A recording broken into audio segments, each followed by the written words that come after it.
ये क्या करता है ये काल? जैसे आपने 9 अवतार सुने, उन पुण्यात्माओं को यहाँ भेज देता मृतमंडल पर, और फिर जो भी इसने कुकर्म करवाना है उनसे उनके अंदर प्रवेश कर जाता प्रेतवत। उस सब अत्याचार को इनके द्वारा करवा के फिर उनसे अलग हो जाता है और पाप उस आत्मा के सिर मंड देता है। तो परमात्मा हमें क्या बताना चाहते थे? दुख द्वंद उपादम जीव बंधे, समर्थ की नहीं उपासा है। दुख द्वंद उपादम जीव बंधे, समर्थ की नहीं उपासा है। नेमी धर्मी धर्म दाम फेरे कर, साध संगत को हासा है।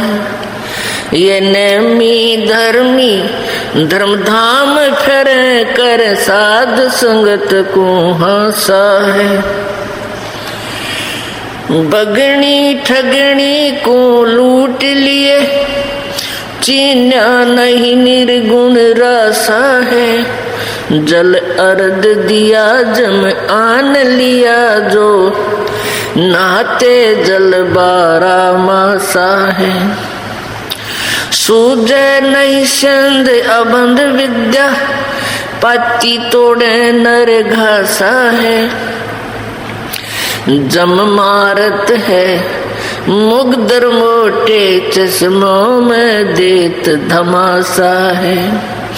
चंचल चोर कुठर कठोर कुटिल, के पैर मुल मुल खसा है। जम नगन करे साहेब की सो, तुझे देगा बहुत तेरा सा है।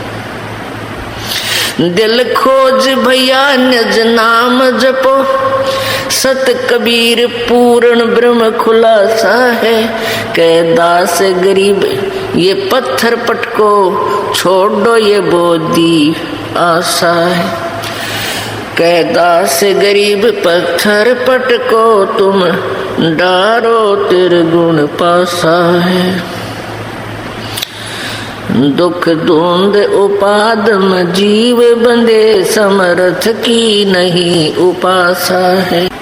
अब गीता जी अध्याय नंबर 4 के श्लोक नंबर 5 और 9 में ये गीता ज्ञानदाता भी कहता है, मेरी भी जन्म मृत्यु होती है अर्जुन, तेरा भी जन्म मृत्यु होता है।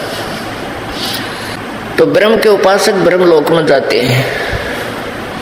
गीता जी अध्याय नंबर 8 के श्लोक नंबर 16 में लिखा है कि ब्रह्मलोक पर्यंत भी सभी पुनर्वर्ती में है।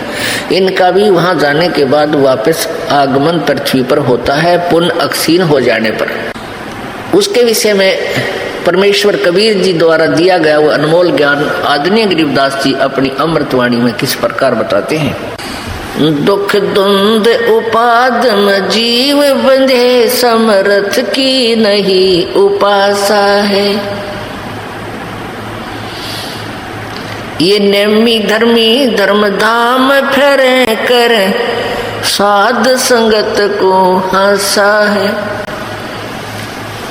क्या बताते हैं कि दुख द्वंद उपाद में जीव बंधे, समर्थ की नहीं उपासा है।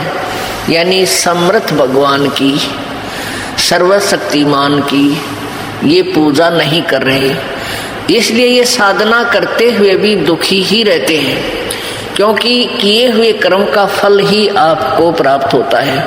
और जब आप पूर्ण परमात्मा कबीर जी की शरण में आ जाओगे, फिर आपके पाप कर्म प्रारब्ध के आपको भोगने नहीं पड़ेंगे।